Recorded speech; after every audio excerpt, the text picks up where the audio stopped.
ಗಂಟೆಯಲ್ಲಿ ರಾತ್ರಿ ವೇಳೆ ಬಂದು ರೈತರ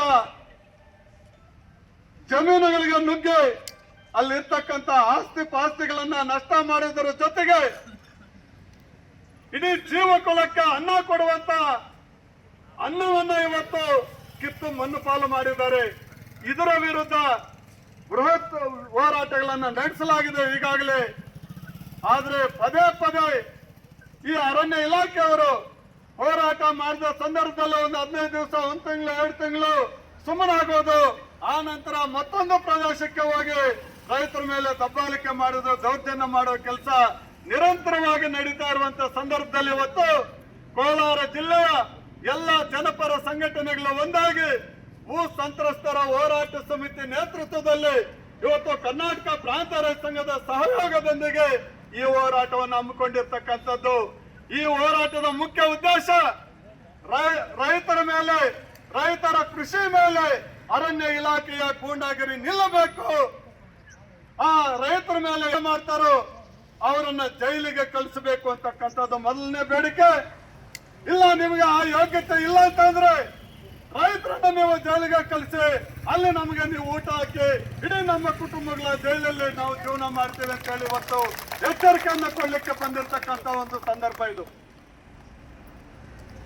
ಹಾಗಾಗಿ ಈ ಒಂದು ಅಂತಿಮ ತೀರ್ಮಾನವನ್ನ ಮಾನ್ಯ ಜಿಲ್ಲಾಧಿಕಾರಿಗಳು ಇವತ್ತು ತಗೋಬೇಕು. ಸಂಬಂಧಪಟ್ಟಂತ ಮಂತ್ರಿಗಳ ಜೊತೆ ತಾವು ಮಾತಾಡಬೇಕು.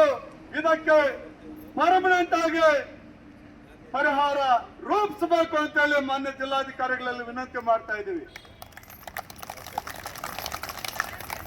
ಈ ಸಂದರ್ಭದಲ್ಲಿ ಕಾರ್ಮಿಕ ಮುಖಂಡರುಗಳು ಇಲ್ಲಿ ಬಂದಿದ್ದಾರೆ, ನಮಗೆ ಬೆಂಬಲವನ್ನು ಕೊಡ್ಲಿಕ್ಕೆ. ಹಾಗೆ ವಿವಿಧ ರೈತ ಪರ ಸಂಘಟನೆಗಳ ಮುಖಂಡರುಗಳು ಇಲ್ಲಿ ಬಂದಿದ್ದಾರೆ, ನಮಗೆ ಬೆಂಬಲ ಕೊಡ್ಲಿಕ್ಕೆ. ಮೊದಲನೇದಾಗಿ ಈ ಒಂದು ಹೋರಾಟ ಸಮಿತಿಯ ಸಂಚಾಲಕರಾಗಿರ್ತಕ್ಕಂಥ ಮುಳಬಾಗಲ್ ಗೋಪಾಲನ್ ಅವರಿದ್ದಾರೆ.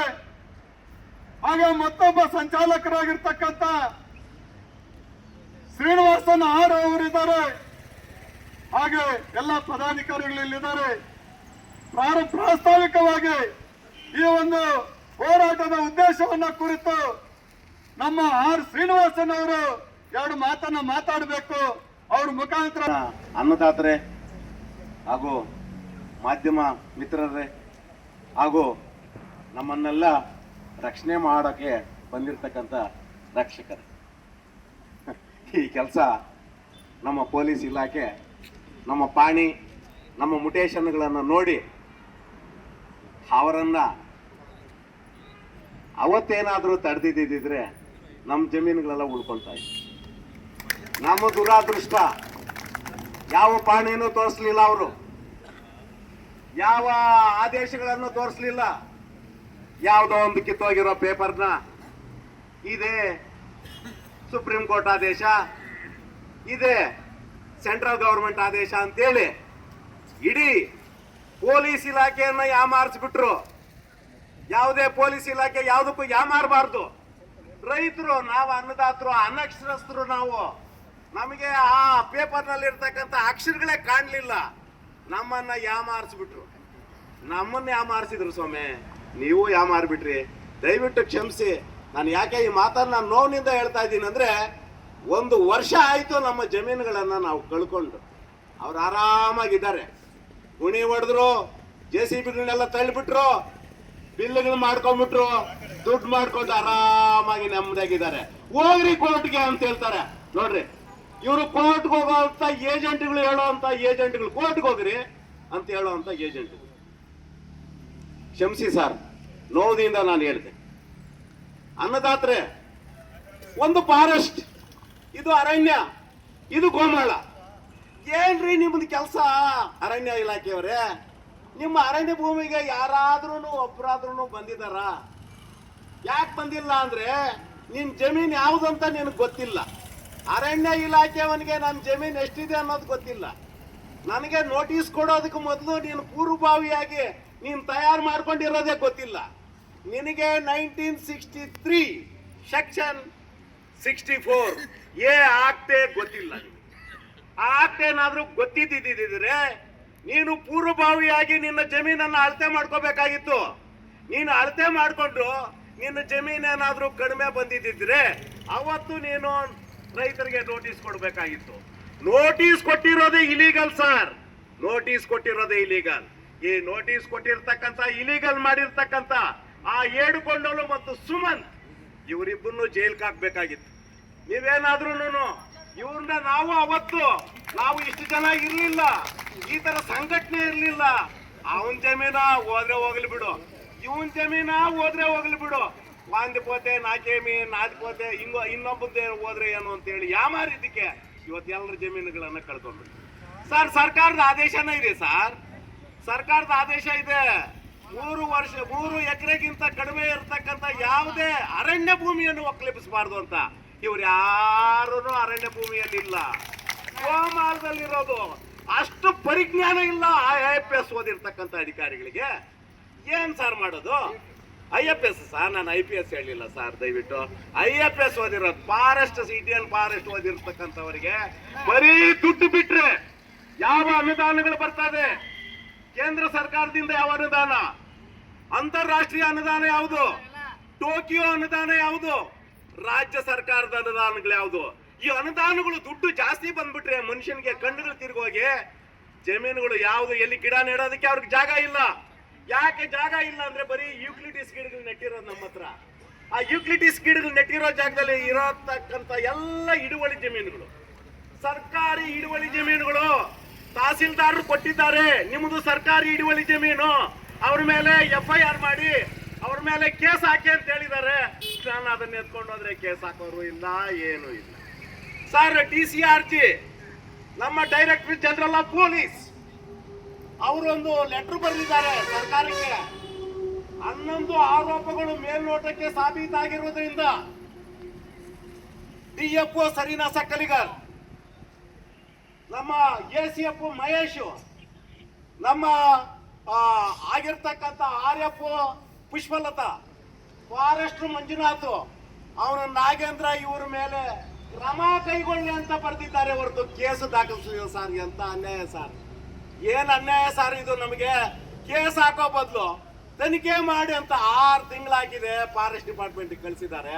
ಫಾರೆಸ್ಟ್ ಡಿಪಾರ್ಟ್ಮೆಂಟ್ ಅವ್ರ ಪೇಪರ್ ಇಟ್ಕೊಂಡು ಅವ್ರಿಗೆ ಫೋನ್ ಮಾಡಿ ನಿಮ್ಮ ಮೇಲೆ ಕೇಸ್ ಬಂದಿದೆ, ಏನ್ ಮಾಡೋದು ಅಂದ್ರೆ ಕೇಸ್ ಮಾಡಿ ಅಂತ ಯಾರಾದ್ರೂ ಹೇಳ್ತಾರ ಸಾರ್? 2 ದಿವಸ ಹಂಗೆ ತಳ್ಳಿ ಸರ್, ತಳ್ಳಿ ಅದು ಹಳೇದಾಗೋಗ್ಲಿ. ಈ ತರ ನಮ್ಮನ್ನ ಮೋಸ ಮಾಡ್ತಾ ಇದ್ರೆ ಒಂದ್ ಕಡೆ ಸರ್ಕಾರನೂ ಮೋಸ ಮಾಡ್ತಾ ಇದೆ, ಒಂದ್ ಕಡೆ ಇದು ಮಾಡ್ತಾ ಇದೆ ಸರ್. ನಾನು ಪೊಲೀಸರಲ್ಲಿ ಒಂದೇ ಒಂದು ಮನವಿ ಮಾಡ್ಕೊಡ್ತೀನಿ ಸರ್, ನಾವ್ಯಾರು ಜಮೀನ್ ಕೇಳಿರ್ಲಿಲ್ಲ ಸರ್. ಸರ್ಕಾರ ಕೊಟ್ಟಿರೋದು, ಮಹಾರಾಜರು ಕೊಟ್ಟಿರೋದು, ಬ್ರಿಟಿಷರ್ ಕಾಲದಲ್ಲಿ ಕೊಟ್ಟಿರೋದು 1920ರಲ್ಲಿ ಸರ್ ಕೊಟ್ಟಿರೋದು. ಅಲ್ಲೇ ಆವಾಗ ಫಾರೆಸ್ಟ್ ಇರ್ಲಿಲ್ಲ, ಸುಪ್ರೀಂ ಕೋರ್ಟ್ ಇರ್ಲಿಲ್ಲ, ಅರಣ್ಯ ಇಲಾಖೆ ಇರ್ಲಿಲ್ಲ, ಯಾವುದು ಇರ್ಲಿಲ್ಲ, ಬರೀ ಕಂದಾಯ ಇಲಾಖೆ ಇತ್ತು ಸರ್ ಆ ಕಾಲದಲ್ಲಿ. ಆ ಕಂದಾಯ ಇಲಾಖೆಯಲ್ಲಿ ಇರ್ತಕ್ಕಂಥ ಮಹಾರಾಜರು ಆಗಿರ್ತಕ್ಕಂಥ ಶಾನ್ಭೋಗರು, ಪಟೇಲ್ರು, ಅವ್ರ ಮುಖಾಂತರ GDR ಅಂತ ಜನರಲ್ ದರ್ಖಾಸ್ತ್ ರೈಟ್ಸ್ ಅಲ್ಲಿ 2 ರೂಪಾಯಿ ಕೊಟ್ಟು 1 ಎಕರೆ ಕೊಟ್ಟಿದ್ದಾರೆ. ಈ AKDR ಅಂತ ಆದಿ ಕರ್ನಾಟಕ ದರ್ಖಾಸ್ತ್ ರೈಟ್ ಅಲ್ಲಿ ಕೊಟ್ಟಿದ್ದಾರೆ. ಎಲ್ಲ 2 ರೂಪಾಯಿ ಅಂದ್ರೆ 120, 1920ರಲ್ಲಿ ಅವಾಗ ತೂಟ ಕಾಸು, ಆ ಕಾಸು ಈ ಕಾಸು ಇತ್ತು. 2 ರೂಪಾಯಿ ಎಷ್ಟು ಕಷ್ಟ ಇತ್ತು ಅಂತ ಸ್ವಲ್ಪ ಯೋಚನೆ ಮಾಡಿ. ಆ ಕಾಲದಲ್ಲಿ ತಗೊಂಡಿರ್ತಕ್ಕಂಥ ಜಮೀನನ್ನ ಈ ಅರಣ್ಯ ಇಲಾಖೆಯವರು ದೌರ್ಜನ್ಯದಿಂದ ನಾಶ ಮಾಡಿದಾರಲ್ಲ, ಇವ್ರ ಮೇಲೆ ಇವತ್ತು ನಮಗೆ ಏನು ತೀರ್ಮಾನ ಆಗದೆ ಇದ್ರೆ, DC ಕಚೇರಿ ಮುಂದೆ ನಮಗೆ ತೀರ್ಮಾನ ಆಗದೆ ಇದ್ರೆ ಮುಂದೆ ನಾವೆಲ್ಲ ಸ್ಟ್ರೈಕ್ ಮಾಡೋದು ಪೊಲೀಸ್ ಇಲಾಖೆ ಹತ್ರ ಸರ್. ಅವ್ರ ಮೇಲೆ FIR ಮಾಡಿ ಅಂತ FIR ದಾಖಲಿಸ್ಬೇಕು. ಯಾಕಂದ್ರೆ ನಮ್ಮ ದಾಖಲೆಗಳನ್ನ ನಾವು ಕೊಡ್ತೀರಿ, ಅವ್ರ ದಾಖಲೆಗಳಿದ್ರೆ ಅವ್ರು ಕೊಡ್ಲಿ, ಅವ್ರ ಹೆಸರಿನಲ್ಲಿ ಪಾಣಿ ಇದ್ರೆ ಕೊಡ್ಲಿ, ಮುಟೇಶನ್ ಇರ್ಲಿ, ಅವ್ರ ಜಮೀನಿಗೆ ಸಂಬಂಧಪಟ್ಟಿರ್ತಕ್ಕಂಥ ಯಾವುದೇ ದಾಖಲೆ ಕೊಡ್ಲಿ, ನಾನು ಚಾಲೆಂಜ್ ಮಾಡ್ತೀನಿ. ಅವ್ರು ಕೊಟ್ರೆ ನಾವೆಲ್ಲ ಜೈಲ್ಗೆ ಹೋಗಕ್ ಸಿದ್ಧ, ಇಲ್ಲ ಅಂದ್ರೆ ದಯವಿಟ್ಟು ಪೊಲೀಸ್ ಇಲಾಖೆ ಇದೊಂದು ಕೆಲಸ ಮಾಡಬೇಕು ಅಂತ ನಿಮ್ಮಲ್ಲಿ ಮನವಿ ಮಾಡ್ಕೊಳ್ತಾ ಇದ್ದೀವಿ ಸರ್. ದಯವಿಟ್ಟು ನಮ್ಮ ರೆಕಾರ್ಡ್ಸ್ ಅನ್ನ ನೋಡಿ, ಯಾಕಂದ್ರೆ IG ಸಾಹೇಬರು ನಿಮಗೊಂದು ಆದೇಶ ಮಾಡಿದ್ದಾರೆ 2015ರಲ್ಲಿ. ಪಾಣಿ ಮುಟೇಶನ್ ಯಾರ ಹೆಸರಿನಲ್ಲಿ ಇದ್ರೆ ಅವ್ರಿಗೆ ರಕ್ಷಣೆ ಕೊಡಿ ಅಂತ ಹೇಳಿದ್ದಾರೆ. ನಮ್ಮ ರೆಕಾರ್ಡ್ಸ್ ನೋಡ್ಲಿಲ್ಲ ಸರ್, ನಮ್ಮ ರೆಕಾರ್ಡ್ಸ್ ನೀವು ನೋಡ್ಲಿಲ್ಲ. ಯಾಕಂದ್ರೆ ರಾತ್ರಿ 3 ಗಂಟೆ ಅಲ್ಲ, ಕತ್ಲಲ್ಲಿ ನೀವು ನೋಡ್ಲಿಲ್ಲ.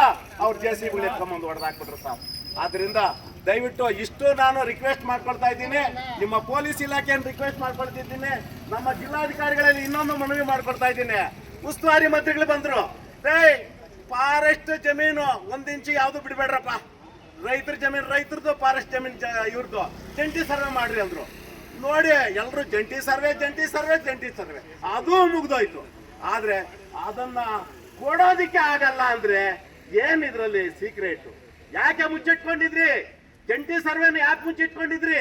ಕೊಡ್ರಿ ಜಂಟಿ ಸರ್ವೆ. ಫಾರೆಸ್ಟ್ ಅವ್ರದ್ದಾದ್ರೆ ನಾವೆಲ್ಲ ಬಿಟ್ಬಿಡ್ತೀರಿ, ನಮ್ದಾದ್ರೆ ಅವ್ರನ್ನೆಲ್ಲ ಎತ್ಕೊಂಡೋಗಿ ಜೈಲಲ್ಲಿ ಹಾಕಿ ಸರ್, ಜೈಲಲ್ಲಿ ಹಾಕಿ, ಗೊತ್ತಾಯ್ತಾ? ಅವ್ರನ್ನ ಜೈಲಲ್ಲಿ ಹಾಕಿ, ಅವ್ರನ್ನ ಜೈಲಲ್ಲಿ ಹಾಕಿ ಸಸ್ಪೆಂಡ್ ಮಾಡಿ.